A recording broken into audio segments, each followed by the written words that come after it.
Assalamualaikum warahmatullahi wabarakatuh. Tamak kepada harta dunia. Alkisah. Nabi Isa alaihi salam terkenal sebagai seorang nabi yang sangat zuhud. Suatu ketika, ada seorang lelaki dari Bani Israel yang mendatangi beliau yang sedang sendirian. Kemudian dia berkata, "Wahai Nabi Isa, saya ingin bersahabat dan selalu bersamamu." Nabi Isa pun kemudian menjawab, "Baiklah, marilah berjalan mengikutiku."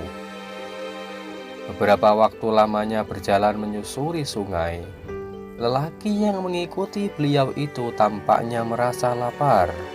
Kemudian Nabi Isa mengajaknya beristirahat, dan beliau mengeluarkan 3 potong roti dari balik baju beliau yang kumuh.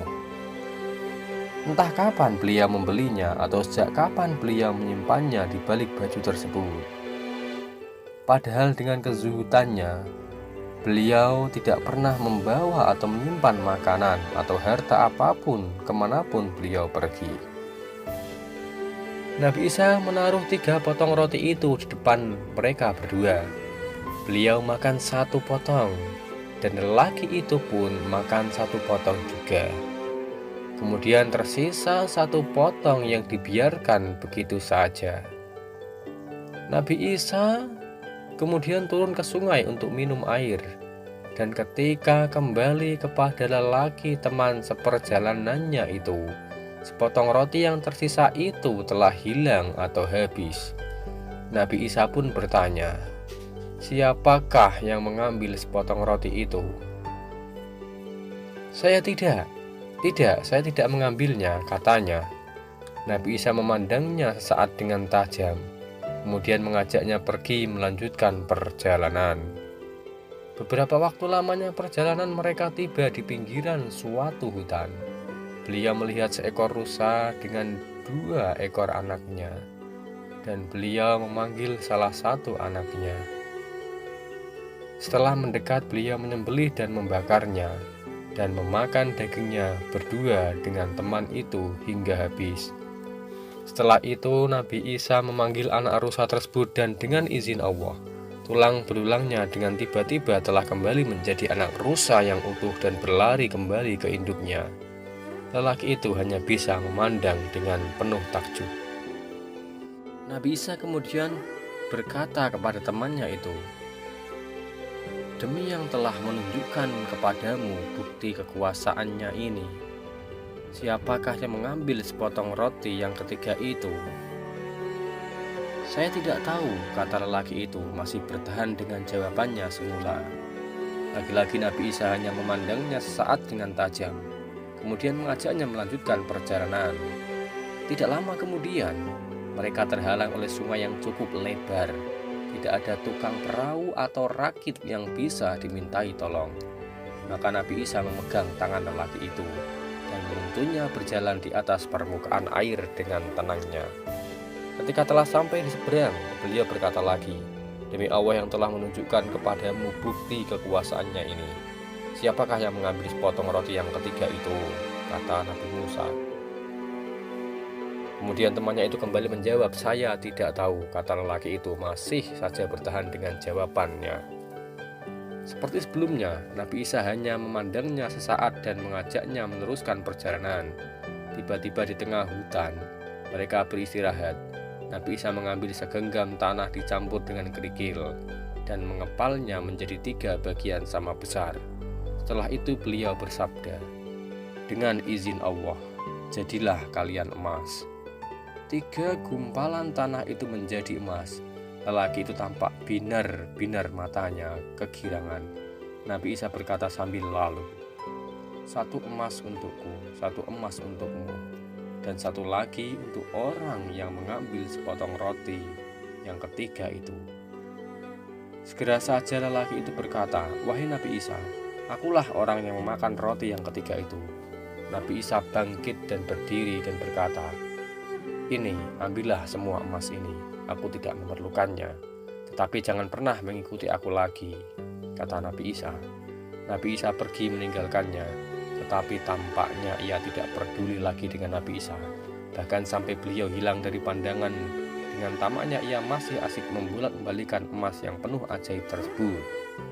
Tetapi tiba-tiba datang dua orang yang bermaksud merampas hartanya. Untungnya ia mempunyai kemampuan bernegosiasi. Dengan bujuk rayu itu, ia berhasil menggagalkan maksud keduanya dan menjanjikan untuk membaginya menjadi 3 harta yang dimilikinya sama rata. Mereka berdua menyetujuinya dan mereka berdamai. Kini mereka bertiga berjalan bersama layaknya seorang sahabat akrab. Ketika merasa lapar, ia memberi uang kepada salah satu dari orang tersebut untuk mengambil makanan dan membelinya di warung. Setelah temannya berlalu pergi kemudian, keduanya berbincang-bincang. Ia berkata, "Untuk apa kita mesti membagi 3 harta ini? Sebaiknya kita bagi untuk kita berdua saja. Jika temanmu datang, kita bunuh saja. Bagaimana menurutmu?"